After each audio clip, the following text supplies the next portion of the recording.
Hello and welcome back.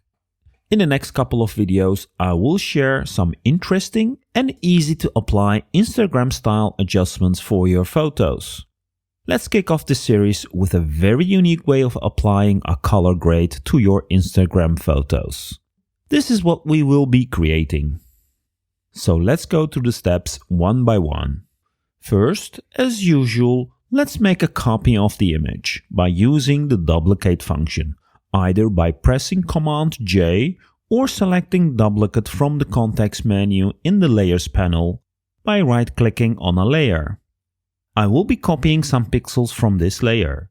In order to be able to do that, I need to make sure that the current layer is a pixel layer. To make sure a layer is a pixel layer, we can rasterize it. Press the right mouse button on the layer and select Rasterize and Trim. Now we have a pixel layer. Before moving on, let me give the layers a name. As mentioned, I will copy some pixels from this layer. We can achieve this by selecting the rectangular Marquee tool from the toolbar or just by pressing the shortcut key M. The idea is now to select a very narrow strip from the image. I will click and drag to make the selection. If you have the transform panel open, you can see the width of your selection. This should be somewhere between 2 and 5 pixels. Now I will copy the selected pixels by using the Edit Copy menu or the much easier way using the keyboard shortcut Command C. Perfect. By using the Edit Paste or the keyboard shortcut Command V, we will paste the copied pixels as a new layer on top of the layer stack. Let me hide the layers below, so you can see that we have indeed a very narrow strip of pixels. Nice. The idea is now to stretch this layer. We can do this by using the Move tool. I will stretch it to the right by dragging the right handle and will do the same for the left. If I enable the bottom layer containing the original image, I can get a better visual feedback on how to stretch it. Excellent. Optionally, to give it a little bit of a twist, I can also skew this layer. To skew the layer, you will need to position your mouse just above the control point of the layer. Your mouse pointer will change in this double arrow, and now you can move your mouse in the directions of the arrow to skew it. This looks already very interesting, and there are probably many ways how we can use this creatively. In this case, we're going to use it as a base to color grade the layer below. In order to do that, I'm going to first add a Gaussian blur to it. I will blur the whole thing until it's nicely blurred and the sharp lines are no longer visible. The layer is now ready to be blended in with the original layer, and I will use the soft light blend mode for now, which results in this very warm, nice look.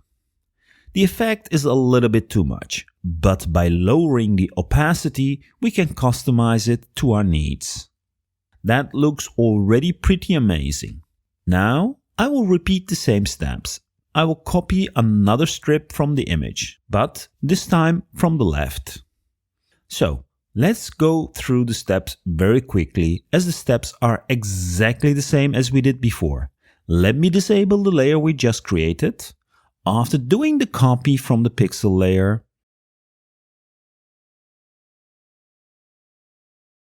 then pasting it to a new layer, and finally stretching it.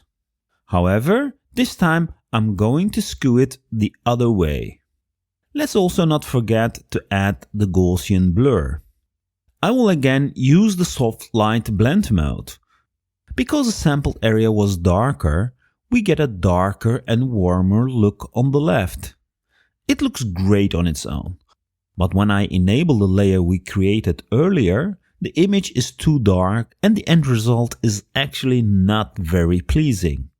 To bring the balance back in the image, instead of using a soft light for the first layer, I'm going to change this to the Add Blend mode. Have a look at that. Just amazing. Let's have a look at the before and the after. Pretty awesome. To control the effect a bit, I will group them by selecting both of the layers and pressing Command G. Now I can apply a blend range on this group. If I make sure that the effect slowly blends in from the shadows to the highlights, we get a very natural subtle look.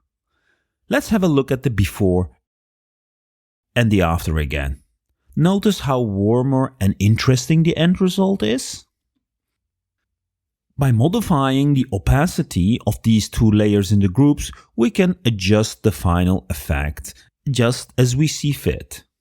Now, you might have noticed in the composition right now that the area at the bottom right has become the brightest area of the image. And this is actually breaking the composition, because the viewer's attention is now initially drawn to that area. What we actually would like to achieve is that the viewer's attention goes first to the face of the model. So how can we fix that? We used one layer with the Add Blend mode, and it is almost certain that this layer is now brightening the wrong area of the image. So the trick is now to move or transform this layer in a way that the face gets the attention. In this case, I'm a bit lucky as I can just rotate the layers 180 degrees and the highlight moves to the face. If I was not that lucky, I would probably have stretched it and moved the layer until I got the brightness on the area I wanted. Let's have a look at the before and at the end result. I think the picture is for sure more interesting and it definitely gave that Instagram feel to it. I hope you liked this video and don't forget to subscribe so you don't miss the next InstaFilter video I will be doing.